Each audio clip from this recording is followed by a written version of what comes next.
Magandang araw mga ka-JSS. Nandito tayo ngayon sa Dubai at sa Dubai series natin. Ang mga kasama natin ay isang educator at 10 years na siya dito sa Abu Dhabi.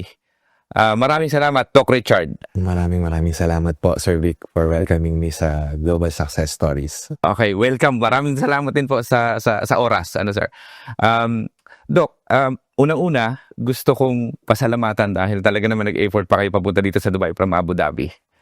Diba? So, gusto ko lang mapag-usapan. Ito mayroon ako ditong mga nakahandang tanong, pero maaaring hindi ko na mabasa dahil gusto ko mas natural yung pag-usapan natin. So, gusto ko lang kwento mo sa amin. Saan nagsimula yung si Doc Richard? Saan pinanganak? Paano lumaki? At anong klaseng bata si Doc Richard sa Pilipinas? I am originally a native of Banlic, Cabuyao in Laguna. Okay. Tagalog po, purong Tagalog. My father and my mother are really from Laguna. Mm-hmm. My mom is from San Pablo City, tapos yung dad ko is from Cabuyao, Laguna talaga. So we grew up in a very simple household. Yung tatay ko ay a factory worker sa isang factory sa Cabuyao, Laguna, and my mom naman is a plain housewife. Okay. So we grew up sa isang looban, kasama ko yung mga pinsan ko, and yun, maayos naman yung pamumuhay namin. Hindi kami mayaman, pero growing up, hindi rin naman kami kinapos dahil nga yung tatay ko naman is a good provider po. So, nagtatrabaho siya for us, and siya po yung nagpo-provide para dun sa pangangailangan naming tatlong magkakapatid po during that time. Galing. So, nung bata kayo, Doc, ano yung isang pangarap nyo nung bata kayo?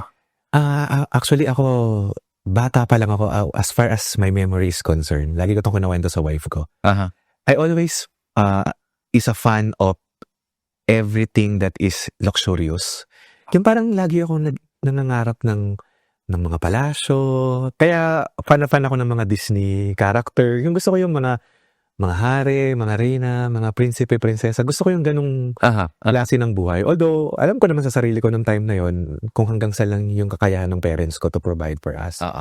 Pero every time na merong mangyayari na maganda sa buhay namin, like for example, makakabili ng sasakyan yung tatay ko, parang it always makes me happy. Parang kapag may mga material na bagay na dadating sa akin. Kasi ngayon yung parang naging dream ko na nasabi ko, I wish sana dumating yung time na I would be able to buy everything. Nung bata pa ako, Parang bata ka, materialistic ka di ba? Parang lahat ng nakikita mo sa mga kalaro mo, gusto mo meron ka din, di ba? Tama. Parang ganun. Pero growing up, hindi man na-provide lahat ng parents ko, but hindi kami sasabihin na kulang. Mga ilang taong ka nito nung na-realize mo na memory-wise? Siguro I was elementary, mga primary, between grade 1 to grade 3. Ganyan, lagi ako manonood ng mga movie about mga castle, mga ganyan. So gusto ko laging everything about Kaya nga, I was happy knowing that you're from UK kasi talagang, syempre, UK. Kaya ang royal families, kahit hindi ako nakakarating pa ng UK, very fan ako ng British royal family. Talagang kilala ko sila, Princess Diana, si King Charles, si Elizabeth. If not next year, makakarating kayo na makakapunta kayo doon sa mga castle na pinupuntahan ng mga royal family. Yes. Oo. So parang napansin ko lang, so bati doon sa kwento nyo, napaka-iksip pa lang na pag-uusapan natin. So ikaw yung tao sa batang edad na parang sa tingin ko nandoon yung pagiging grateful mo sa na-achieve ng family mo. Yeah. Dahil sa nabanggit mo. So, ano sa tingin mo yung isang naging impluwensya ng parents mo sa'yo na kumbaga na parang naging nadala mo to hanggang ngayon? Well, my parents, iba siya dun sa kung paano ako mangarap. Kasi yung parents ko, very humble, very low-key person talaga yung dalawang mag-asawang yun. Kasi, ganun sila. Talagang simpleng-simpleng mga tao yung magulang ko. Pero yun yung isa sa mga nadala ko until now from them na parang, hanggang ngayon, kung ano man yung narating ko sa buhay, lagi nila akong pinapangaralan na you need to stay foot on the ground. Kailangan reachable ka palagi, yung wag lalaki ang ulo mo, wag kang yayapos ng hindi mo yaposin. These are mga words na, especially ng mom ko. Kasi yung nanay ko lagi nagpapaalala sa aming magkakapatid na whatever you achieve in life, never fail to look kung saan kayo nagmula, kung saan kayo nanggaling. So, yan Kaya until now, ganun pa rin. Dala-dala ko pa rin yung, ano na yun, yung mantra na yun, yung principle na yun ng nanay ko. Sobra, ang galing, sobrang, ngayon pa lang, parang doon pa lang sa mga sinasabi nyo, ang dami ng kapupulutan ng aral at nakikita ko na, para sa akin kasi, yung batang edad, na mas tumatak sa isip niyo sa murang edad, tapos parang yung gratitude sa murang edad na parang yung achievement ng family, kayo mismo na parang sobrang saya nyo, di ba? Gaano ka-importante yung dapat sa isang buhay in general, di ba, Dok? Na para kasi kayo, na tama yung sinasabi nyo na yung napulot yung aral sa parents nyo is maging grateful lang, grounded, 'di ba? Para sa inyo, 'di ba, na parang sa akin, the fact na ang dami nun yung na-achieve, sa tingin ko yung pagiging grounded, grateful sa lahat, parang napaka-positibong tao nyo. Sa person, hindi ko kayo kilala at ngayon ko na kayo nakita, di ba? Ano yung sa tingin nyo, kumbaga, para sa akin, para mas kapulutan ng aral ng mga ating taga-subaybay? Siguro po, one thing na masasabi ko about that being grateful is palagi kang tumitingin sa kung saan ka nanggaling. Yun nga, kumbaga, growing up, laging sinasabi ng parents ko sa akin na hindi ka naman makakarating sa pupuntahan mo kung hindi ka maging grateful sa mga tao na tumulong sa'yo. So number one na po syempre yung parents ko, yung mga kapatid ko, at yung ibang mga circle ng family namin na talagang tumulong while lumalaki po kami at saka pinag-aaral po kami ng mga Galing. Sobrang ganda nun. Balikan natin ng konti doon sa pag-aaral. So, saan po kayo nakapag-aaral? Ako, proud product ako ng mga public schools. Okay. So, elementary, I am the batch salutatorian po ng Banlig Elementary School, batch 1998. So, kayo na mag-compute ng edad ko. Tapos, yun, nakapasok ako sa isang private school ng high school, Colegio de Santo Niño de Cabuyao. Top student pa rin po ako nung nag-graduate ako nung high school. And then, I entered the Polytechnic University of the Philippines, your PUP, for my college degree. Los Baños to?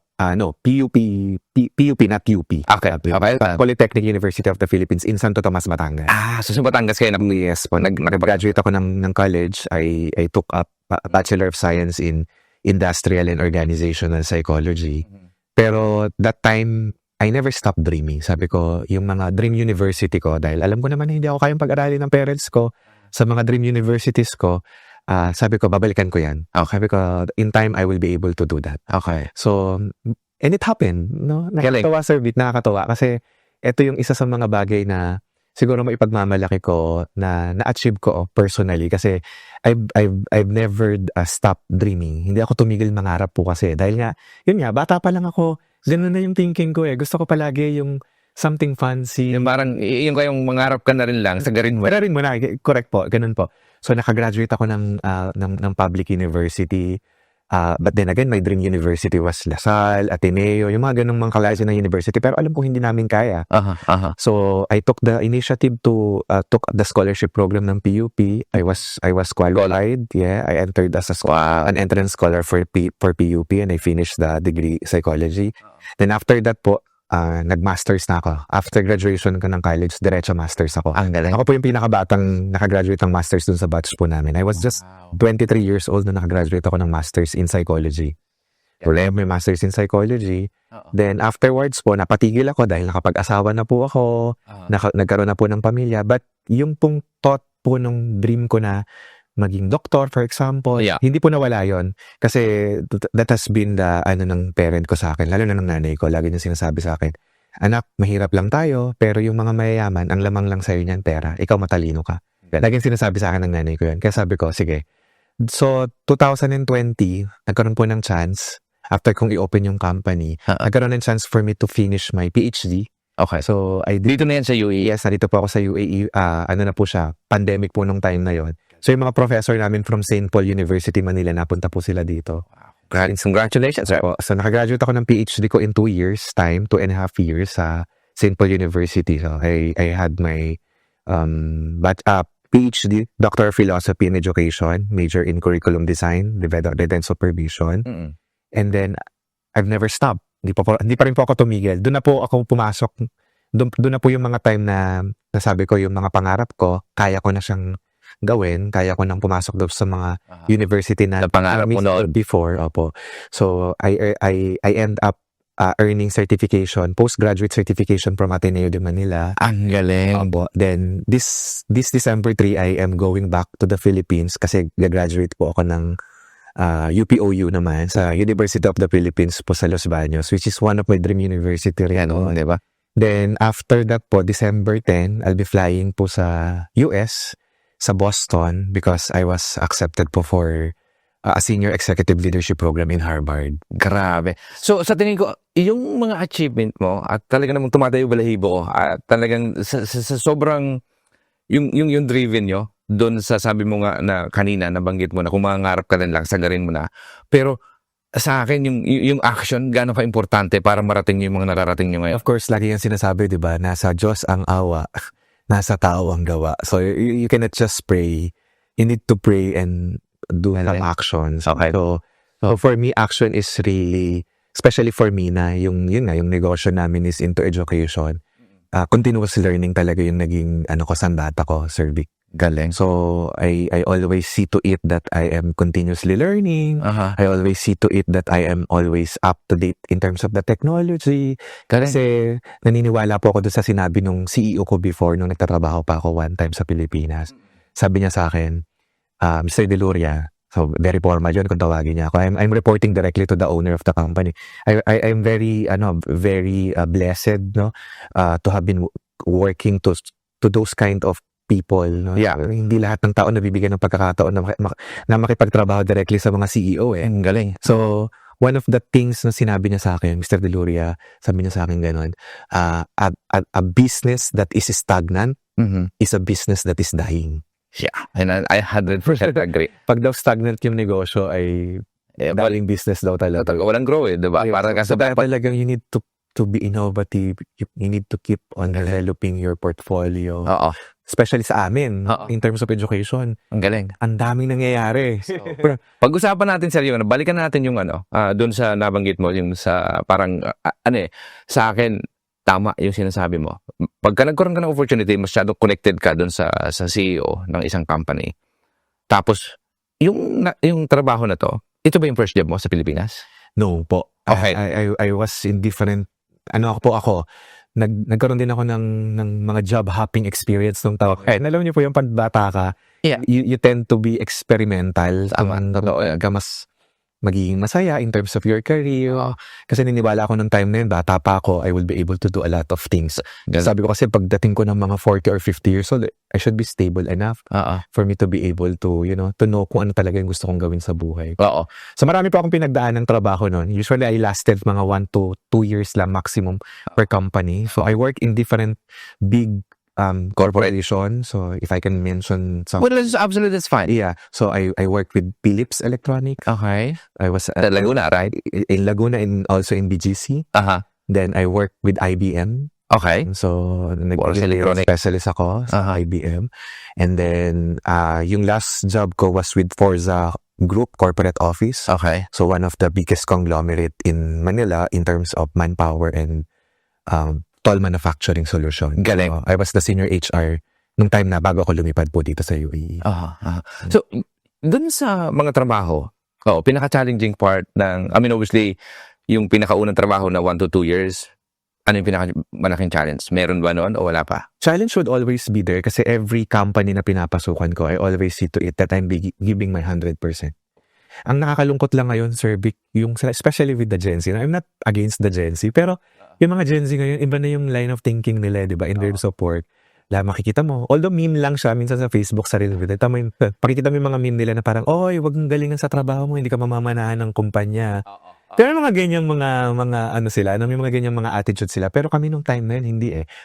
Kung sa batch namin, I don't know, with your batch siguro, you work 100%, you give it all, di ba? Parang, And then, kasi sa akin, in terms of giving 110% is always a good thing. Kasi sa akin talaga it applies. Tama yung sinasabi niya, bukod sa na, di ba? Pag binigay mo kasi yung 100% mo at masaya ka sa ginagawa mo, whatever it is, career man yan o negosyo man yan, pag binibigay mo yung 110% mo at may pangarap ka, ang sarap gawin eh. correct po. Tsaka kasi sa akin, whether makita ng ibang tao yun o hindi, at least alam mo sa sarili mo that you fulfill your job. Ang galing. Na, kaya ka binabayaran ng kumpanya because of that. Exactly. Yeah. Oo. So, Tama, ang galing nun. Sobrang talagang, di ba, kumbaga, obviously, different generation talaga mag-iiba, which is, that's normal, di ba? kaya po sa akin, yun yung naging guiding principle ko. Na, ngayon po na meron akong sariling company, I always see to it that the culture of excellence, Oo. part po yun ng namin, Okay. ng kultura namin sa kumpanya. Oo. That every time that you are working with my company, any of our company po, we expect nothing but 100% of your excellent work. Okay. Okay. So, balikan natin. Okay. So, napakaganda at talaga namang halos lahat ng mga sinasabi natin dito at napag-uusapan sa mga sagot nyo. Parang ang dami kong gustong, yung mga 30 seconds na reel na gusto natin gawin para lang mas maraming relate at makaresonate at talaga namang para sa akin inspiring kaagad yung mga pinakakawalan yung sagot sa mga tanong ko. Nakakatuwa lang. Paano nagkaroon ng opportunity? Balikan natin ng konti, backtrack, di ba? So, nagtrabaho ka sa corporate companies, which is malalaking kumpanya. Nung nakalink ka, nagkaroon ka ng opportunity, sabi mo nga, pag nagkaroon kayo ng opportunity sa mga malalaking tao, kumukha ng CEO. Ito na yung last bago nag-transition papunta ng ibang bansa. Yeah. Oo. So, balikan lang natin yung konti na bago tayo tumalon. So, dito sa isang company na to, direct kang nagre-report sa CEO. Ano yung isang mga bagay na talagang naging parte ng buhay mo ngayon? Kasi para sa akin, yung makalink, tama yun yung opportunity na ikaw mismo nakakausap yung CEO. Tapos madalas kayo nagmi-meeting. Marami kang aral na mapupulot sa CEO eh. Lalo na kung papunta ka rin, gusto mo rin ikaw mismo maging CEO. I've never thought. Diba? Hindi ko inakala, no. I have never had that intention to become CEO or entrepreneur or businessman.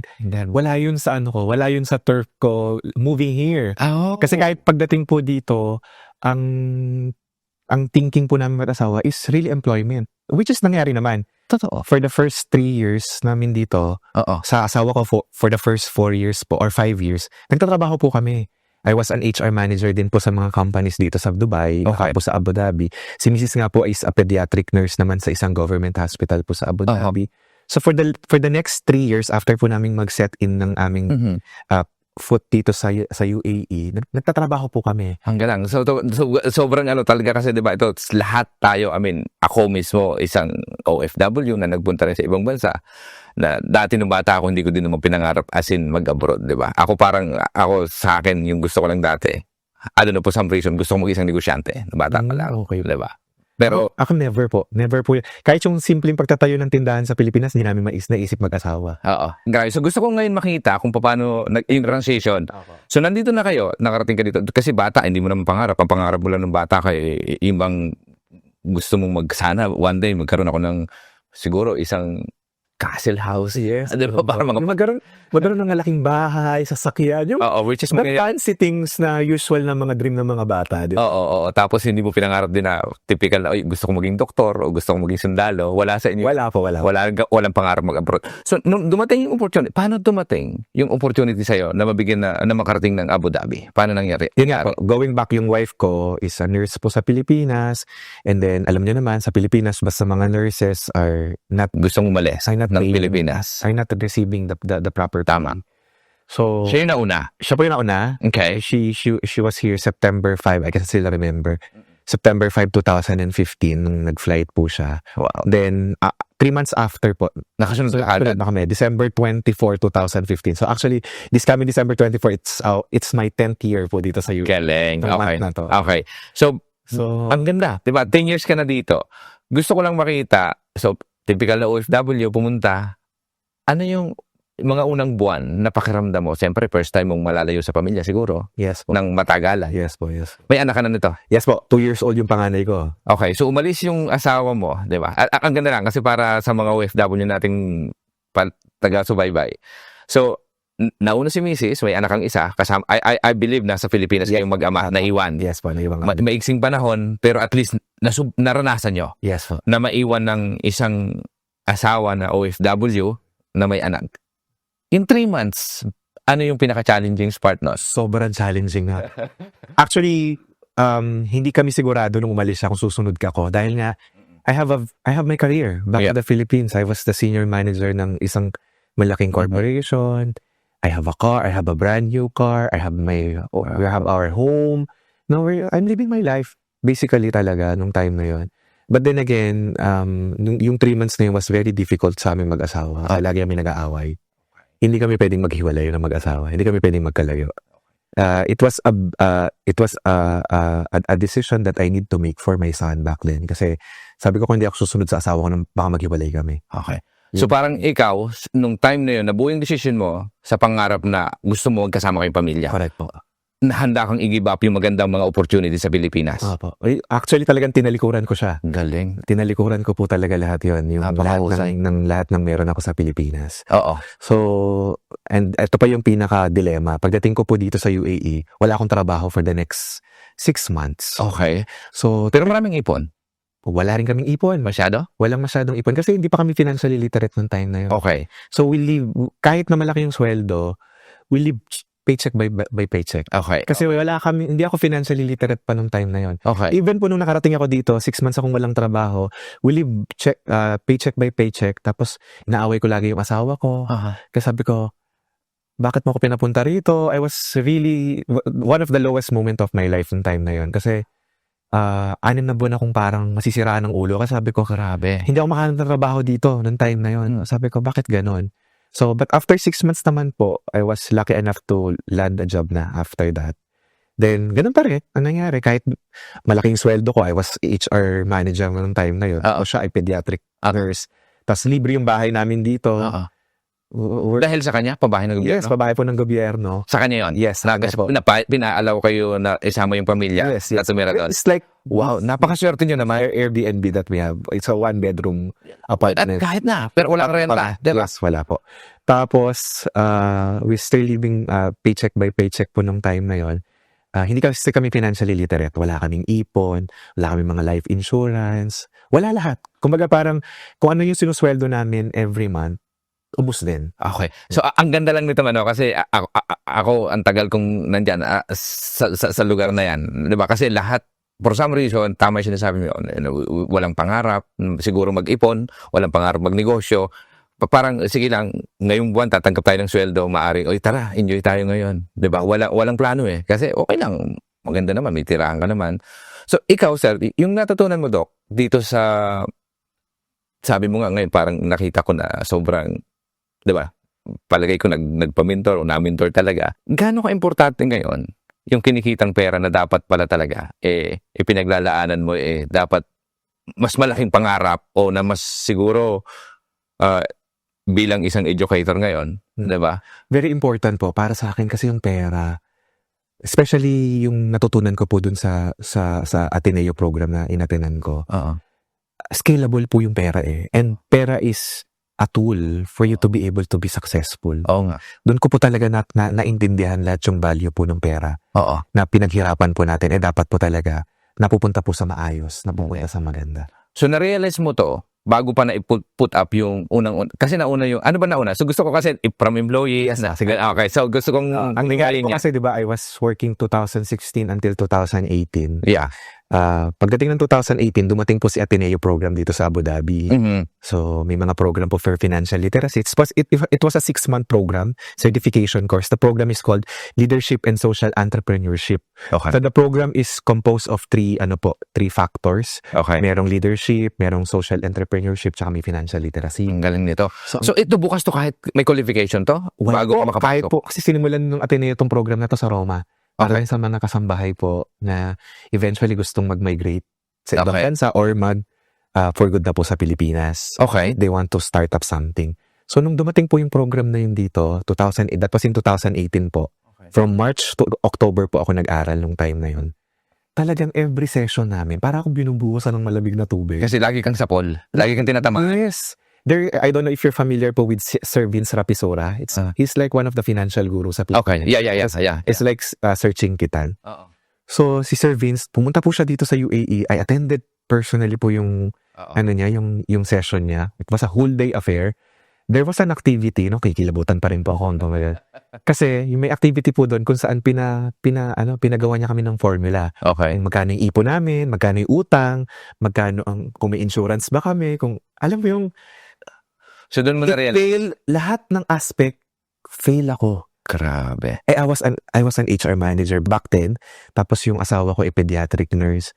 Kami ay, kumbaga parang sinasabi ko na maayos yung buhay namin. Pero it's like, a mask. Na parang parang Parang hindi sinasabi totoo. mo na para sa akin ang sinasabi mo kumikita na maganda pero walang nabubuhalan. Wala talaga lahat. Pero nabibigay mo yung buhay na gusto mong buhay. Yes, pero failed ako dun sa lahat ng aspect ng financial literacy ni Sir Vince. Grabe. So parang sobrang nahiya ako talaga sa sarili ko nung time na yun. Mm-mm. Sabi ko talaga, I need to do something. Sabi ko, I really need to do something about our financials. So, parang nga sinasabi mo, kahit gano'ng kalaki kinikita mo, kung hindi mo maaagapan yung pagtatabi para kung ano man yung gusto mong gawin, obviously, Actually, hindi lang pagtatabi. There's a lot of things that you need to consider in terms of your income, in terms of the money that you are receiving on a monthly basis. yeah. Ang daming pwedeng gawin. So, kaya nung time na yon talagang nag-decide po ako, March to October 2018 yun. Pagka-graduate ko, that was the time na rin po na nagkakaroon ako ng problema in terms of the culture ng company na pinasukan ko. Kasi I was working with the local company po. Yeah. Lokal yung may-ari, Oo. Arab. So, alam nyo na, Yeah. the culture ng Arab, medyo pasigaw sila palagi. Aha. Although they did not mean it, pero yung I was with big corporations na Western, di ba? IBM, Philips Electronics, first name basis lahat. Kung So, parang Galing. from a Western to an Arab culture, talagang Pero diri ka din. Sabi HR, di ba? So as an HR, di ba? Parang, tapos iba nga yung kultura nila. na-shock po talaga ako. Oo. So kaya sabi ko, after that, sabi ko, I will not renew my contract. I will just start something. So, nakailang buwan ka dito sa trabaho? Buwan ba? Taon? Taon naman, natapos ko naman po yung contract ko. Nang 2 taon Yes, ba? I was supposed to end my contract po ng March 2019. 2 years contract to? Yes po. Okay. So, di ba, nakagraduate ako ng October 2018. Matatapos yung contract ko ng March 2019. So, pagka-graduate ko pa lang ng October 2018, nag-iisip na ako. Galing. Kasi ko, I need to do something. Ah. I need to start something. So, parang ganun po. Wow. So,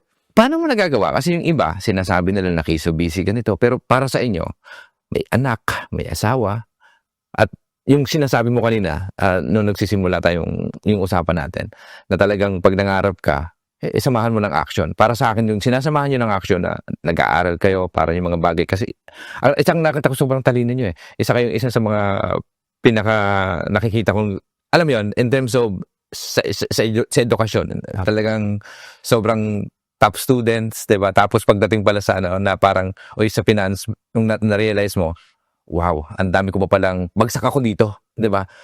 So ngayon nung na-realize mo na dapat mong baguhin in terms of sa finance nga.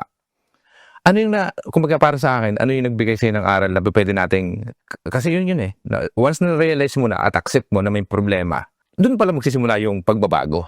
Kapag tinanggap mo na may problema Yes ko. po. Siguro, yun ang turning point ko talaga, yung course po na inattend ko sa Ateneo. So sabi ko talaga, napakaganda ng course. Sabi ko, bakit ba hindi ito tinuturo sa basic education? So yun yung dying wish ko nung time na yun. Sabi ko, siguro bago ako mamatay, parang ang gusto ko talaga is ma-incorporate or mapapayag ko kung sino mang DepEd secretary or sino mang CHED commissioner Na ipasok lang sa curriculum. ang financial literacy sa curriculum. Kasi Mga bata pa. ng mga bata Mas pa lang. batang edad. Kasi parang dapat bata pa lang natututunan na itong mga bagay na to. Yun nga, sabi nyo nga po, I was a top student, no? Salutatorian ako nung elementary. First honorable ako nung high school ako. Entrance scholar ako nung college ako. Pero never po naming na-discuss ang financial literacy in any of our Diba? subjects. So sabi ko, dapat merong ganito. Kasi Yun. yun talaga yung kulang. So pero kaya nga, so nung na-realize mo yun, sir, so, Doc, para sa akin, ito ba yung turning point para gawin ko kaya tong isang solusyon para ito yung maging legacy ko eventually na. Yes po. Ayun talaga yung sabi ko. Nagkasabay-sabay. Siguro talagang the universe and siguro yung someone divine, si Lord po talaga ang nagsabi na you need to start something. Wow. So ito yung turning point para na hindi ka negosyante, hindi ka nangangarap maging negosyante. Ito yung nakita mong oportunidad para maging negosyo. Yes po. Nakakatawa naman po yung pag-convert ko in terms of being an entrepreneur. So, yun nga po, nung 2018, December, nag-iisip na po ako ng Tapos ang negosyo. kontrata, Matatapos yung kontrata ko ng March. Sabi ko, ano ba yung gusto kong gawin? I have my 2-year-old son, dinala ko siya dito. Nung time na magpo-4 na po siya. ang galing, di ba? So parang may bata ka, tapos 8 hours yung trabaho, I presume, sa HR. Yes po. Tapos, paano mo nagagawa yung course? And, Every Saturday lang po yung course eh. so once a week. Opo, once a week lang. Na 8 hours din. Yes po, na maghapon. For 6 months. Wow. So talagang inallocate mo yung isang araw na to, gagawin mo to para lang talaga doon sa ikabubuti ng... Yes po, ng buhay ko. Oo. Kasi nung first session pa lang talagang na-amaze na po ako dun sa course eh. Tapos biglang yung pala, doon sa pagsisikap mo mag-aral, doon mo pala matatagpuan na ito pala yung magdadala sa'yo para magtayo ng negosyo na hindi mo rin pinangarap maging negosyante. Yes po, and hindi ko in-expect yung negosyo na maibibigay sa akin. Everything is really parang in-align po ng universe at saka ni Lord sa akin. This is 10 years, how many years ago this one? This one is 6 years ago po. It was in 2019. Ang galing. So nakakatawa naman po yung storya nung kung paano po naitayo yung SRK. Yeah. Kwento mo sa amin kasi obviously sabi mo nga pumunta, wala masyado ipon. Yes. So, swerte dahil libre bahay. Pero malakas ang kita kasi maganda trabaho mo, maganda trabaho ni Mrs. Pero ubos. Yes po. 'Di ba? So ang ganda lang balikan kasi ang daming kumaga so na-realize mo yun within 2 years eh. Yes po. Ang yun yung pinakamaganda na paano nangyayari? Ang ganda naman ng kita ko pero ubos. Pero samantalang nasa Pilipinas ka, nakabili ka ng kotse, nakabili ba kayong bahay sa Pilipinas? Bahay din po kami. Na nabili mo dahil sa corporate job mo? Yes, yes. Ang galing. Pero ba't ngayon nung nandito ka na sa UAE? Parang sa tingin ko... Lalo kaming nagipit. Hindi, nagipit ka. Parang sa tingin ko lang, alam mo naman na dati mag-ipon, pero inamin mo at inadmit mo sa sarili mo na hindi pala, hindi ko talaga alam. Yes. May problema ako. At inadmit mo sa sarili mo na kailangan kong baguhin to. Yes. Puhunan. 'Di ba? Kasi ang daming mga nagtatayong negosyo o mga kababayan nating OFW na sinasabi nila, wala akong puhunan, keso ganito. Sa'yo, nung nagsimula Pero yung mine is negosyo. a different story nga po. Sabi ko nga, kanina paulit-ulit ko po sinasabi na parang inalign talaga siya. Parang ibinigay talaga siya sa akin, Sir Vic. Oo. So, ganito po nagsimula yon. So, sabi ko nga, 2019, March po, may end yung contract ko. Okay. So, sabi ko, ayoko na magtrabaho. Okay. Gusto ko na magsimula na. Ano yung pwede kong gawin? Sabi ko, mag-aalaga na lang ako ng anak ko. Kasi nga, yung asawa ko naman is doing well. Tapos, after sometimes, papunta rin kami ng US. Yun yung plan. Okay. Makapag-US na kami. So, pero sabi ko, while waiting for that opportunity, mag-aalaga na lang ako ng anak ko. Pero dahil nga po meron akong background dun sa Ateneo, sabi ko, I want to turn that opportunity. Sabi kasi doon, kapag may social problem ka, na ikaw ang makakapagbigay ng solusyon, may negosyo ka. So, ang ganda nung ano na yun. Sabi ko, Tumatak yun sa isip mo. tumatak po sa isip ko, nung time na yon, yung mga katrabaho ng asawa ko, na puro mga nurses din, may mga anak po sila, na wala silang mga yaya. So, problema yung nakikita.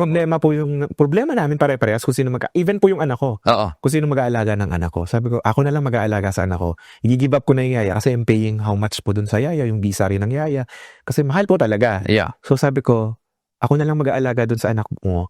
Sabi ko sa asawa ko. Then, sabi ko, yung ibang mga bata, Halagaan mo na rin. alagaan ko na din dun sa bahay. We have a one-plot, apartment po nung time na yun. Back then, may mga nakikita na po akong gumagawa nun. Makikita nyo sa Abu Dhabi, may mga flat po na puro tsinelas ng bata sa labas. Matatawa kayo, sasabihin nyo, bakit ang daing tsinelas ng bata sa Ayun pala labas? nag-aalaga. Yun pala, ang ginagawa po ng ibang mga flat owners doon na gano'n, may asawang nurse din. So, ginawa niyo yun? Tumatanggap sila ng mga bata. Nagkaroon ako ng Idea pa lang. na sabi ko, pwede ko rin gawin yun. Yung anak ng mga katrabaho ng asawa ko, kunin ko, Oo. tapos ako na lang mag-alaga. Nung kinumpute ko po, siguro mga 5 lang na bata, yung kinikita ko sa corporate job ko, kaya ko kitain. With just 5 to 6 kids. Sisingilan ko sila ng kung magkano man yung... Ganon po yung naisip ko. Pero sabi ko, it is illegal. Illegal yun, syempre, walang safety yung kwarto. Syempre, bahay mo yun. Kumbaga, residential yun. Whatever happened dun sa mga bata, responsibility mo yun. So, hindi mo ginawa? So, parang... Hindi ko po siya ginawa. So, ang ginawa ko, nag-isip po ako, dahil nga may background ako in terms of Ateneo LSE program, nag-isip po ako ng way on how I will be able to convert that activity into a profitable entrepreneurship. So, naghanap ako ng license po sa Abu Dhabi, yung Talented Children and Development Center, kung saan yung mga bata pwedeng pumunta dun sa center. Instead, aalagaan lang sila dun. Nag-franchise po ako ng reading program, nag-franchise ako ng Singapore Math program. Na yung mga batang to, instead na alagaan lang dun, paglabas nila, magbabasa sila, marunong silang mag-math. Ganda naman ang Parang concept. ganun po. Yan. So parang ang ginawa ko, nag-rent ako ng 100 square meter property. Okay. Tapos I started... So, when you rent dito, kasi yan yung initial investment mo na talagang ilalabas mo pera. Yes po. Yung capitalization, ang ginawa ko, nag-propose po ako. Dahil meron na nga akong template from Ateneo. Okay. So, alam ko yung template kung paano magsimula ng negosyo. So, business plan yung pinopropose Yes mo? po, business plan po siya. Full business plan po yun. With the profit and loss and everything with the initial capitalization. Pero dahil hindi ako expert, nagkamali ako. Okay. I really had a huge mistake in terms of setting up. Initially, nasa 60,000 dirhams lang yung nakita ko na magagastos. Oo. Pero Umabot na. may 30,000 kami na naipon ng mag-asawa. Galing. Yung 30,000, naghingi ako ng tulong dun sa ibang mga kaibigan namin. So, nakumpleto ko yung 60,000 dirhams Aha. for the 100 square meter property. So yung 30 sa'yo, tapos 30 yung pa dun sa mga nag-funding. kaibigan. So ano to, share funding to o talagang utang muna? Share funding po. Okay.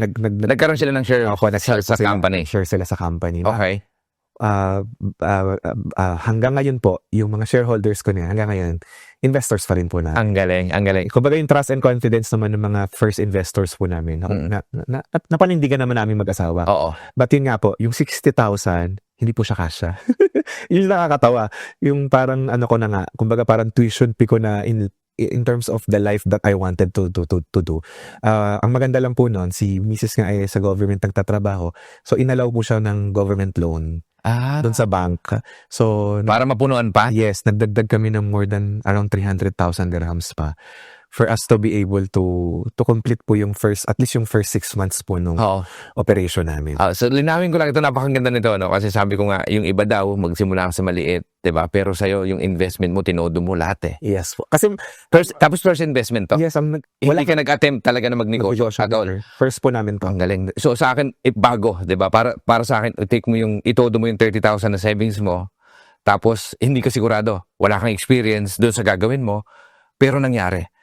Ang sa akin lang, kasi sabi nga nung iba, 'di ba, ng mga negosyante, bago ka maging successful na business people, talagang malulugi ka muna eh. Maraming beses ako, ang dami kong beses nalugi eh. Ang daming nagsarang negosyo, ang dami kong nasimulan. Hindi ganun kalalaking negosyo, pero ang daming natutunan doon sa mga, 'di ba? Parang sa akin talaga tama yung sinasabi na yun eh, nadapa ka muna, tapos saka naging aral, tapos bangon, pero hindi natapos doon yung laban. Yes. Tuloy-tuloy lang. Pero ikaw, iba eh. Nakaipon, tinodo yung ipon, walang experience sa negosyo, pero binigay mo lahat. Ang sarap na possible din pala. 'Di ba? Kasi ang madalas lang natin naririnig at sinasabi ng mga mentorship, Failures. dapat maraming failures bago mag-success. Samantalang ikaw, walang failures pero ngayon successful. Actually, hindi naman sasabihin na walang failure kasi may mga sleepless nights din po ako talaga, to be honest. Hindi, hard work yun, 'di ba? Pero yung in terms of fail talaga na, nadapa ako doon eh, 'di ba? Na parang maliban doon sa natutunan mo lang yung siguro yung sa finance na mas maaga bago ka nagnegosyo, which is sa tingin ko sobrang advantage sa'yo nun. Pero yung itodo mo yung 30,000 na ipon mo tapos nangutang pa, tapos ngayon kung nasa saan ka ngayon, sobrang iba Yes po. na sabi ko nga, pwede rin pala. Yes. Kasi ang mas madalas sinasabi, sa negosyo daw, maraming failure muna bago maging successful. Pero ikaw, walang failure, walang pangarap maging negosyante. Never pinangarap maging negosyante. Pero ngayon, isang very successful na negosyante. Possible din pala. So, Doc, sa'yo, ano yung isang sa tingin mo lang na hindi mo naman halos sigurado yung gagawin mo para itodo mo yung di ba? Parang sabi mo nga, pero in terms of legality at saka naramdaman mo ba yon na parang sinasabi mo sa sarili mo na ito siguro yung kasi Yes po. Especially nung nagsimula po kami. Kasi initially, nung nagtayo po ako ng negosyo, I was really hoping for a profitable business. Pero eventually, dahil nga yung negosyo po namin is about sa mga bata po, nakita ko yung calling na parang sabi ko, hindi ko kayang pagkakitaan lang tong mga batang to. So I really need to do something about the programs that I will be bringing for these children. Yeah. So kaya inalis ko po yun. Ginawa ko talaga, tinurn ko po into social entrepreneurship yung negosyo namin instead na profitable business. So ang ginawa ko po talaga is, ang inuna ko po ay kung ano yung kaya naming ibigay dun sa mga kliyente namin kaysa dun sa matatanggap po namin. So parang ang sinasabi mo ngayon, imbis na gawin ko yung bata, mag-alaga ako sa plot ko dati, ililipat ko lang to, pero I will take the risk. Na parang all in eh. Yes po. Ganun ka parang itutodo mo lahat pero hindi ka sigurado. Pero ang mahalaga lang sa'yo, sana yung gagawin ko, matulungan ko itong mga bata na to at saka yung problema ng mga parents. Yun talaga, dun po talaga ako nag-focus. Kasi sabi ko dun sa mga nakasama ko initially, dun sa mga unang teachers po namin, mga unang staff po namin, initially, 2 lang po yung staff ko. Tapos yung first student po namin, 2 lang din. Grabe. So nung nagsisimula po kami, sabi ko yung mga batang to, kaya yung dinala dito kasi wala nga silang pagdadalhan. Hindi alam ng mga parents kung saan sila dadalhin. So let's take this an opportunity to give back dun sa community. So kaya po talagang tinodo ko. Nag-franchise ako ng napakagandang reading program. Yeah. And then nag-franchise ako ng Singapore Math. Oo. No, not knowing kung may ibabalik ba tong initial investment na to sa amin. Naniwala lang po ako na something good will happen. Okay. So kaya po, Dahil sa ginagawa mong mabuti. yes po. At saka yung parang sold ka doon sa idea na gagawin ko to para mabigay ko yung makita nila Yes po. na ginawa ko to para mas magbunga doon sa mga bata. Sa mga bata, parang sabi ko, sige, para lang matulungan yung mga bata, para may mag-alaga sa mga bata, tapos paglabas nila para matuto silang magbasa. Doon ako nag-focus talaga. Alam niyo po, it turned out na yung negosyo sumunod. Yung parang, Wow. ang nangyari po yung pera, hindi ko, I stopped chasing money. Hindi katulad nung nagsisimula kami na parang sabi ko, paano ba ako kikita? Oo. Paano ko ba mapapalaki to? Nung nakita ko na yung mga bata, yung mga first set of students po na sinerve namin, sabi ko, no, I will not chase money. I will chase excellence in terms of the programs na ginagawa namin. Ang ginawa ko po, every time na merong sobrang pera, mas lalo ko pang pinagaganda yung center. Kumbaga, binuhos ko po talaga dun sa services po namin dun sa mga bata yung ano. And it turned out po na yung pera nga, sabi ko nga, yung pera parang sumunod na lang po siya. Talagang, ang nangyari po, naging viral yung mga programs namin dahil nga nakatuto kami doon sa pagpapabasa. Meron kami mga bata na 3, as low as 3 years old, napapabasa namin in just 22 days. Imagine. Galing. Parang narinig ng mga Filipino community sa Abu Dhabi na, ay, doon yung sa SRK dalhin yung mga batang yan. Kasi doon kapag after 1 month, makakabasa na yan, di ba? Parang ganun po yung sinasabi ng mga parents. So kaya po, from that 2 students, lumaki yung number namin. And that is 2019, mind you. Grabe. So, nung 2019 po, a year before, pandemic. Nag-offer na rin po kami ng mga homeschooling namin. Kasi sabi ng mga parents na napabasa namin, gusto namin dito na lang silang mag-kinder. Sabi ko, naku, hindi po kami school. Oo. We're not a school. We're a simple tutorial center lang po dito sa Abu Dhabi.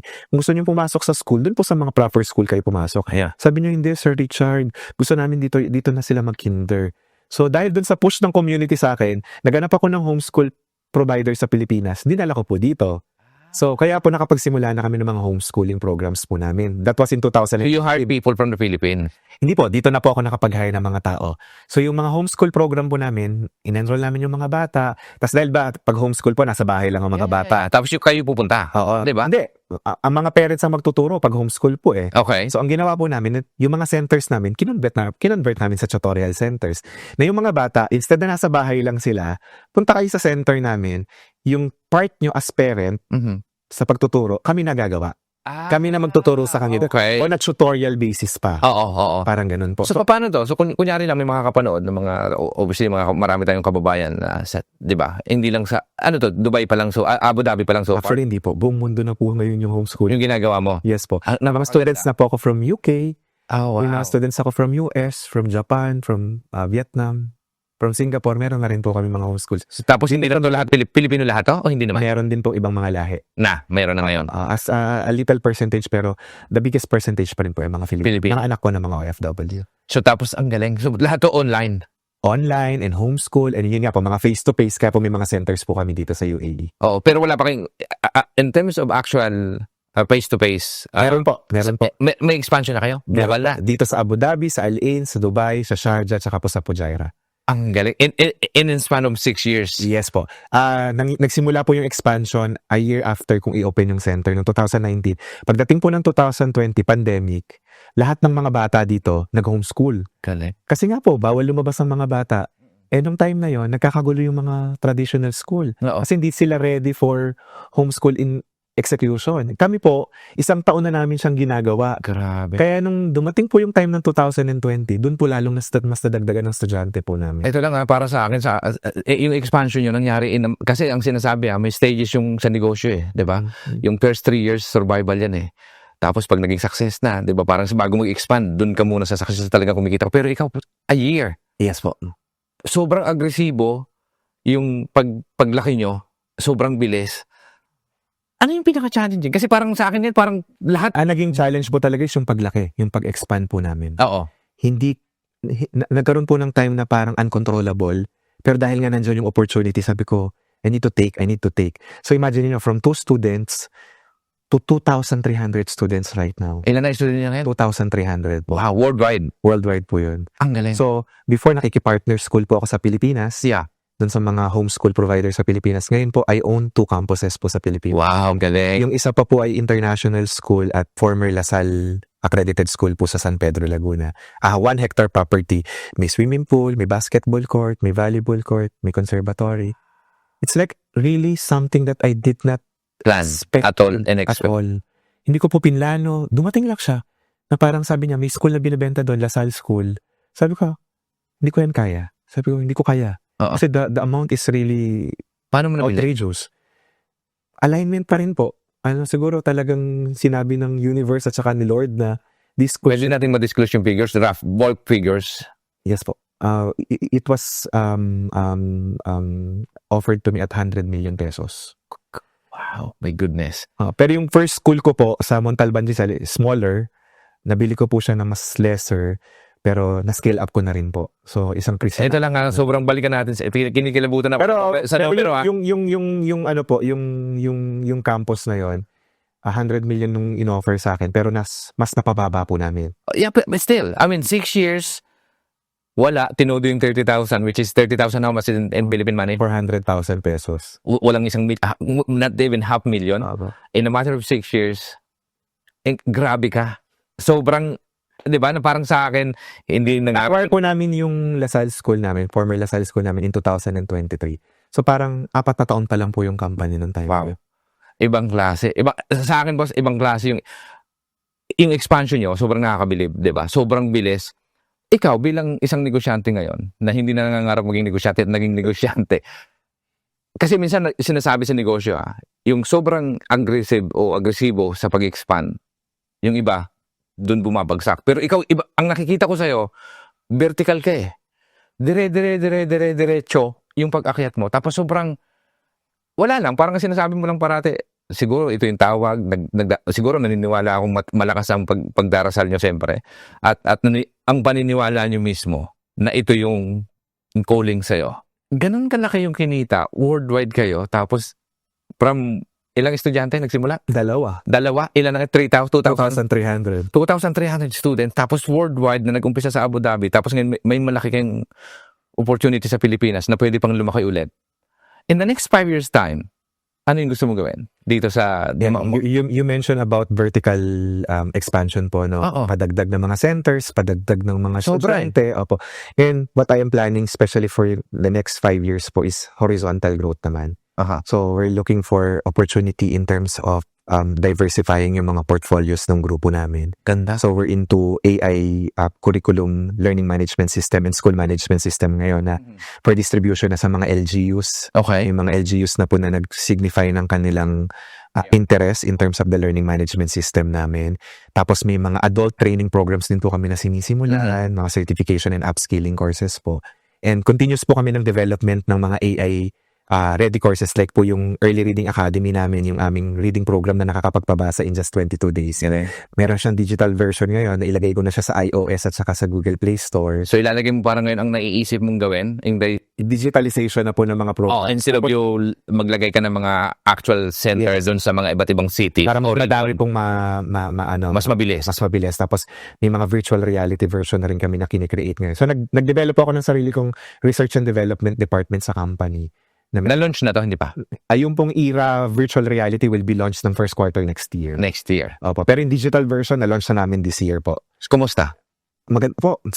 Actually, one of the most profitable activity namin yung Early Reading Academy namin. Okay.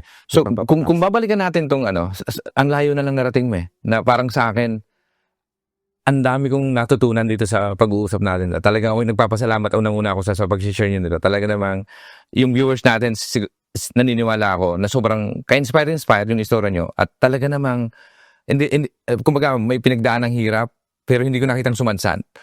Ngayon, kung tatanong ko sa'yo, so far, 'di ba, 6 years in business, sobrang agresibong expansion.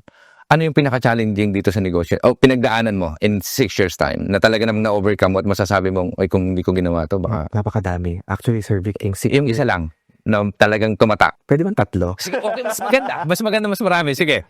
Siguro yung learning ko in terms of setting up the business and in terms of putting trust and confidence palagi pa rin sa tao. Kasi there is this 3 incident na nangyari from the past na Oo. meron akong incident na muntik nang kunin yung company sa akin. In 6 years time lang to nangyari lahat. Kunin yung company, literal. Literal na gustong agawin yung company sa akin. Can you enlighten me on that? Paano, ano yun? There's really this relationship na nasira. May mga ganun bang Partnership ba to? Hindi. Yes po. O investors? Partnership po. So, okay. So, ang daming magkaibigan, mag-asawa, na pag nag-partner daw kayo, pag magkaibigan kayo, kung gusto niyo maghiwalay, magtayo kayo ng negosyo. Diba? Talagang nagiging cause ng away. Ayan, po. So, Para lang mas sa kaalaman at sa matututunan natin lahat, ano yung naging lesson sa'yo nitong problema na to? na yun po, talagang, kumbaga parang you need to be very careful in terms of your giving trust to people. But, ang siguro isa din sa mga masasabi ko sa mga viewers po natin is, huwag kayong tumigil, magmahal at mag-trust. Okay. Kasi syempre, hindi naman lahat ng tao ay katulad po ng mga tao na sumira ng tiwala namin. Okay.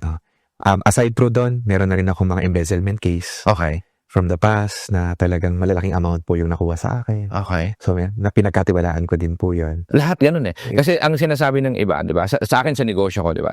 Maliliit na negosyo, pero minsan hindi natin kasi dapat ang unang mangyari sa isang negosyo, sistema. Masolusyonan kung paano ma-avoid, kumbaga prevention doon sa nakawan, hindi naman nakawan, pero maaring yung tama yung losses kasi maaring butas yun sa isang mga negosyo eh. Yes. 'Di ba? So, ang ginawa ko po doon, nag-provide na po ako ng updated po namin na mga audit policies. So, nag-create ako ng sarili ko mga company policies. Kasi nung nagsisimula kami, dahil nga, nagsimula kami na wala po talagang sistema and everything dahil nga bigla lang siya lumaki eh. So, kaya po nung time na yun, nag-hire ako ng mga external auditor. Okay. So, nag-start na po ako mag-funding in terms of dun sa mga items na sa tingin ko ay kailangan na for the company. Yeah. Kasi nung nagsisimula ako lahat. Oo. Wala. Solopreneur. Yes. Di ba? Akong accountant, wala akong sarili kong external. 6 years ago. Oo. Yes, 6 years ago, wala akong QMS. Ngayon po, lahat ng company, lahat ng department na yan, meron na ako. Galing. Ilang in-house employees niyo so far? Ngayon po, I am maintaining around 200 employees worldwide. 200 families. Yes. ang Dito po sa UAE nabigyan- alone is mga around 140 kami. Sa Pilipinas is around 60 po yung employees. Ang galing. Ang galing. So, dito sa natutunan mo, hindi masama magtiwala. Totoo yun. Everyone's agree with that. Diba?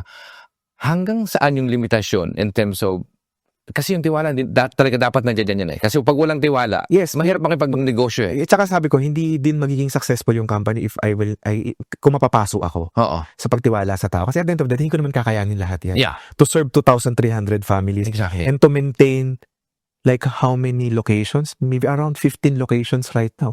Hindi ko mapupuntahan lahat yan. Dito sa UAE, we are all over. Ang galing. Sa Pilipinas po, meron akong operation sa Cebu. Magkakaroon kami ng operation sa Iloilo. Meron akong franchisee sa Tarlac. Sa Manila, meron akong center sa Makati, sa BGC. Galing. So, hindi po pwedeng, yung Hindi scalability na mawala na yung tiwala mo sa mga tao. ang scalability namin is nandyan, kaya hindi pwedeng mawala yung tiwala ko sa tao. So, kaya po, yun yung sinasabi ko palagi sa sarili ko na kahit na napaso na ako, na nasaktan ako, nasira na yung tiwala ko, I really still need to go back and Yeah. trust people. Yeah. So, sa tingin mo ba, ang naging isang solusyon dito sa sinasabi mong problema, nung nagkaroon ng sistema, pag once kasi nagkaroon ng sistema, parang solusyon yun sa lahat ng, kumbaga, para kung sakaling dati nawawala ng pera, kasi yun yung very important sa isang negosyo. Kasi kung hindi maagapan yun, lalala yung lalaki. Maraming beses ako nakarinig ng ganong kwento, na sa isang negosyo na, okay, so, yung pinagkatiwalang tao, yun pa yung nagloko. Yes po. Madalas yun eh. Kasi may temptation. Yes po. Pero kung may sistema, Hindi sila matatem. hindi ka matitim. At saka unang-una, pag nagkaroon ng lalo ngayon, in terms of technologies, di ba? Ang galing lang ngayon.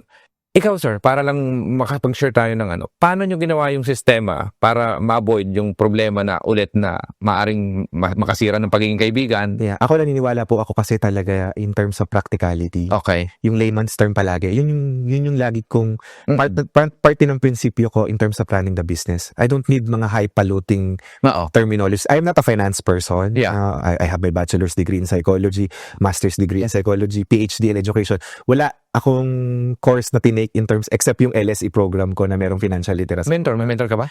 Mentor po, sarili ko lang din po eh. Ano Talagang, yun? opo, sariling learn. Consultant?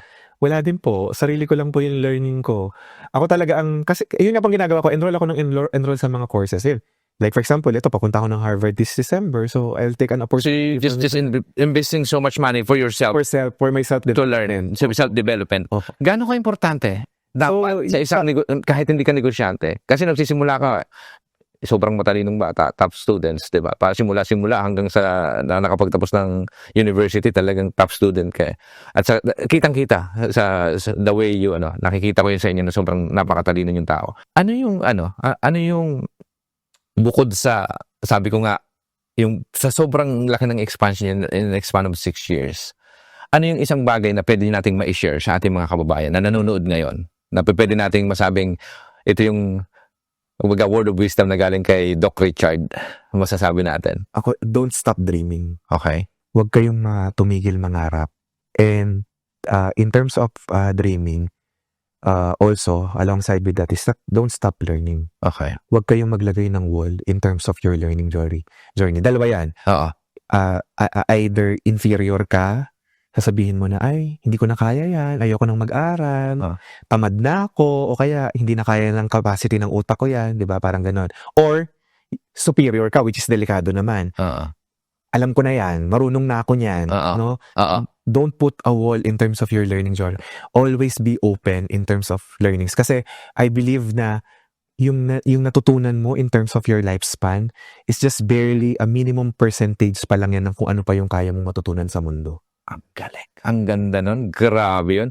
So, ako I agree lahat doon sa sinabi nyo, Doc, na talaga sa akin, sa mga bagay, di ba, hanggang ngayon, lahat dapat tayo hindi natatapos doon na, di ba? Ang dami.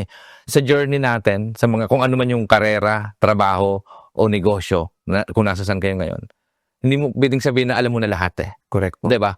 Para sa akin, tuloy-tuloy yung pag-aaral. At the same time, kung mayroon pang i-improve pa natin. Yeah. Tsaka siguro po, being a social entrepreneur, stop chasing profit. You run after the good quality product or service na ino-offer nyo. Kasi naniniwala ako na yung impact mo sa society, like what we are doing right now in our group, no, yung impact na nabibigay namin sa society is something na hinahabol sa amin ng ibang mga clients namin. Na kaya sinasabi ng mga clients, gusto kong mag-enroll dyan sa SRK kasi kami po, for example, we are a portion of our profitability, part po ng negosyo, part po ng financial namin, hindi surplus, is really going to the social costs na sinusupport po namin. So like for example, right now, Sir Vic, we are supporting like around 15 cancer patient po. For 2 years na, mga bata po na... Mayroon ko na foundation? May foundation po kami na... Ang galing mo naman. Sinusupport po na around 15 po na cancer patient po to. For 2 years na kami na po provide ng medicine po. Pero na akong kapartner po na oncologist, pediatric oncologist na siya yung nagagamot. Pero ang tulong po namin mag-asawa is kami yung nagpo-provide ng Tapos may mga adapted community kami sa Pilipinas kung saan yung, for example, meron kaming what we are doing po kapag po may mga bagyo ganyan, hindi po kami katulad ng ibang mga politicians, sorry po na one time magbibigay ng grocery ng delata or sa amin po partnership ng community. Talagang every time na merong delubyo, kung anong tulong na pwede namin ibigay, pwedeng grocery for one week until such time na makabawi na sila. Ang galing niya. Or pwede rin pong kami magpapagawa ng bahay ko nila. So makikipag-partner kami sa community. Tapos yung profitability po namin, ibibigay po namin. Tapos we're keeping scholars po. Right now, meron kaming around less than 100 scholars po na kinikip po sa lahat ng mga facilities po na tsaka sa mga schools po namin. Ang galing nyo. So siguro yun po yung isa pa din in terms of business, no? Yung kung ano yung social impact na kaya mong i-provide sa society kung saan ka kabilang. Of course, you cannot help everyone. Kasi syempre the scale of the problem, especially in the Philippines now, sobrang laki niyan, hindi mo kaya yan. But target something na meron talagang impact. Ang galing. Sobrang ibang level kasi. Doc, sa sobrang, itong video na to, sobrang very, talaga, sabi ko nga, ito yung isa sa pinaka masasabi ko na ang daming bago na natutunan ko. Tapos pangalawa, lahat ng ginagawa nyo ngayon, 'di ba? Yung pag-share, dating scholar, ngayon nakakapag-provide din makapagpaaral sa mga bata, 'di ba? Gaano ka-importante sa isang negosyante na dapat sinishare mo yung blessings na dumarating sa'yo? Yun, sa akin kasi talagang, ewan ko, naniniwala po talaga kami every time na magbibigay kami, kahit minsan kulang, kahit minsan kapos din kami in terms of the corporate funds namin. Pero dahil nga part na nung financial namin, hindi siya kasi I think yung ibang corporate social responsibility, it's based on the surplus ng company, na parang gross profit less the expenses, Yeah. net profit. Kung operating expenses, yeah. Doon ibabawas. Sa amin hindi po. Part ng aming operating expenses yung social impact cost po namin. Ang galing. Hindi- Napakaganda. Kaya po minsan zero talaga yung net profit namin kasi we see to it na part siya ng operational expenses po namin, yung mga Oo. namin, yung mga sinusupport po Ibang namin na level. social cost.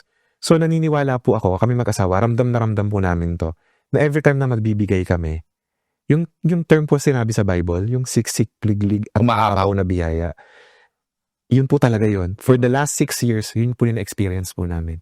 Na kada magbibigay kami, for example, ng 10 dirham, mamaya hapon may 100 dirham na kami. Ganun po. 10 folds, 100 kinikilabutan ako folds sa inyo. talaga. As in, ikaw yung totoong magpapatunay na yung pagbibigay talaga, share the blessings para mas mag-multiply. Yes po. Kasi Nangyayari sa iyo. even now, in Ang galing nun. terms of our capacity as a company, we've never expected na ganitong kalaking portfolio na minamanage po namin, na meron kami mga ganong kalalaking campus. Grabe ka. Na, Grabe. Sobrang nakakabilib. At saka, Doc, para sa akin, so lahat yun, parang ang kitang-kita ko at ramdam na ramdam ko sa mga pinakakawalan yung sagot sa mga tanong natin, 'di ba? Parang sobrang kayo eh. Sobra yung pera parang secondary sa'yo eh. Hindi yan yung priority doon sa mga ginagawa mo. Kumbaga parang sumusunod na lang talaga dahil doon sa mga gusto mong magawin. Tapos napakaganda lang kasi nga sabi ko nga, yung paggawa ng isang pagtulong sa mga kapuspalad, which is sa napakaagang stage ng isang negosyante, 6 years. Ang dami nyo nang natutulungan. 'Di ba? Bukod dun sa mga batang napag-aral nyo ng scholarship. Ang sarap, 'di ba? yes po. That's Ngayon, best feeling po talaga. oo. Kung magkakaroon ka ng pagkakataon, nakausapin yung batang Richard, ano yung gusto mong sabihin sa mensahe mo sa kanya? Ano ba yan? Ang dami mo na nagawa. Ang dami mong natutulungan. Ang dami ng pera. 'Di ba? Parang sa akin, very successful ka eh. May nakakaiyak naman po yan. Parang makakaano naman tong na to. And then, ito kasi, para sa akin, gusto ko lang ma-share to. Kasi ito pag nailagay natin tong kwento na to sa internet, 'di ba? Yung video na to, sabi ko nga, ang GSS na buo to, parang ako din. Di ba? Parang sinasabi nyo nga, yung pera, wala kaming pera dito sa ngayon eh. Actually, di ba yung pagpunta namin dito sa Dubai, ano lang eh, parang sa'yo lang din, wala, mas more on sana may mangyari, di ba, sa mga ginagawa namin. Parang ganon. Pero ikaw, gusto kong magmensahe ka doon sa ano? Siguro I'm so proud of you. I'm proud of what you become. And yun, thank you for not giving up. Siguro with all the challenges that you've been through. And mag-ingat ka palagi kasi isa din yun sa mga wini-wish ko, na sana palaging healthy, maraming wisdom pa na mabigay, kasi yun nga, yung impact na nagagawa ng company. Hindi naman ako lang personally yung kumpanya na nakakapag-provide ng decent job sa mga empleyado, nakakapag-provide ng affordable quality educational solution sa mga Pilipino na hindi kaya magpaaral dito sa UAE. At yun, yung mga, whenever I am thinking na gusto ko nang tumigil, gusto ko nang mag-give up kapag may mga problema na pinagdadaanan, looking at the scholars, looking at this cancer patient, parang hindi ko kayang itigil. Parang hindi ko kayang sumuko sa kung ano yung ginagawa ko, kasi paano na tong buhay ng mga batang to kung titigil ka sa ginagawa mo. So, maraming salamat sa'yo. Galing. Napakaganda nun. Ngayon, sir, sa ating mga kababayang OFW na maaring pagod na, 'di ba? Na kasi pinagdaanan nyo, sadsad din, pero hindi kasing sadsad nung iba, 'di ba? Maaring yung iba diyan talagang sobra, na maaring parang feeling nila paulit-ulit na lang yung ganitong pangyayari. Mensahe lang para sa kanila. Sa mga ka-OFW ko, I was once in your shoes. Alam ko yung hirap ng magtrabaho outside the Philippines, especially kung hindi parehas ng kultura natin sa Pilipinas. Huwag kayong tumigil mangarap. Don't stop chasing your dreams, and pray for wisdom and healthier body. Kasi yun yung talagang makakapagbigay ng reason for you to be able to strive harder, especially kung meron kayong mga pamilya na sinusuportahan sa Pilipinas. And huwag kayong maging madamot din sa sarili nyo, no? Give time to heal para dun sa mga patuloy na nasasaktan, especially kung kayo ay may mga pinagdadaanan. I pray that you will be able to find that comfort and the success that some of us, no, katulad namin na naging hindi rin naging madali pero naging matagumpay naman kahit papaano sa our own little way in terms of what we are doing right now. Galing. Napakaganda nun. Maraming salamat, sir. So, tawag dito, sa akin, pagkakataon mo para kung may makakapanood na maaring may matutulong ka pa sa pamamagitan ng GSS, di ba? Yung mga may problema sa pag-aalaga ng bata. Gusto ko na mas maliwanagan sila na ano pa yung pwede. So, pagkakataon mo, sir. Yeah. Saan kayo mahahanap? Ano yung pwedeng magawa na tulong? Yeah, so we are SRK Education Group International and we are managing different learning facilities here in the UAE. We have several locations available to serve the OFW community dito sa UAE, in Abu Dhabi, in Al Ain, in Dubai, in Sharjah, and soon this December, we'll be opening our Fujairah center as well. And para dun sa mga naghahanap ng best solution in terms of distance education, we are providing complete from kinder until university degree kasi may mga partner university and colleges din kami from the Philippines and also in some other countries like Malaysia and Australia. So be part of us. No? So just visit our website www.srkeducationgroupinternational.com for more details. Okay, sir. Thank you, sir. So, ito na lang. Last portion na to. Kumbaga, achievement na maaring yung material mo niya, bahay, sa 6 na taon na pagninegosyo, ano yung masasabi mo na sobrang na proud ka, maaring material, maaring bakasyon, o maaring magkakaiba tayo ng success eh. Para sa akin, yung mga natutulong mo sa mga tao, mga bata na natutulungan mo mapag-aral. I have a share of everything in terms of all you've mentioned, Sir Vic, no? Pero siguro yung top sa akin is really yung I was able to provide for my family first. No? Na yung mga bagay nga na hindi namin kaya dati, nagagawa na ngayon. Ang galing na. Nang hindi mo na inaalala na kung saan kukuha. Oo, tapos hindi mauubos kasi alam mo nang napag-aralan mo na yun. Namin. Tapos second is yung mga tulong na nabibigay ko naman sa outside the family. Yun nga, yung mga scholarship namin, yung mga cancer patients namin na natutulungan namin, yung mga community partners namin, yung mga feeding programs namin na tuloy-tuloy namin nagagawa ngayon. Personally, in terms of investment, material things, no, sasabihin ko, na Rolex, oh. May Rolex. Nung umalis ka sa Pilipinas, ilang Rolex ang meron ka? Wala po akong Rolex. Because first ko po ito. So, hindi ko inasahan din na in terms of materials, mabibili ko yung lahat ng mga kaya kong bilhin in terms of those things. No? And also investment po sa Pilipinas. Okay. Nakapag-invest ako especially for my kids. Property. Dati ngayon, isa lang. Ang anak ko ngayon, 3 na po sila. So, Itig-itig isang bahay na. yes po, may mga properties na kami in South Forbes. May properties na po kami sa, yun nga, may mga schools po. May property sa Montalban, Rizal. May mga condominium units din po. Sasakyan, may mga sasakyan din po na naipunda. Tapos yung travel nga po, nagagawa na rin po namin. So, siguro these are some of the personal things that I would want to give as motivation po para sa mga gustong magnegosyo. Kasi syempre, kapag naging businessman ka na po, yung income opportunity po would be limitless eh. Nasa sa inyo na po yun kung paano nyo pa i-scale up po yung operation nyo. Galing. Pero I see to it na before I am getting some part of what I have right now, materially speaking, is that una muna yung iba. Galing na. Kumbaga, yun nga, yung una muna yung family, yung need ng family. Especially yung parent ko. Kasi nga, aging, yung mga parents namin. So, sila muna ang uunahin. Kung ano yung kailangan nila, yung pamilya muna namin, mga kapatid ko, mga kapatid namin, lahat nadala na namin dito. Ang galing. Kasama na po namin sila sa negosyo. Wow. Sobra. So, I'm sure they're very proud of you, Doc. 100%. Lalo yung makapanood yung video na to, I'm 100% they will be so proud of you. 100% yun.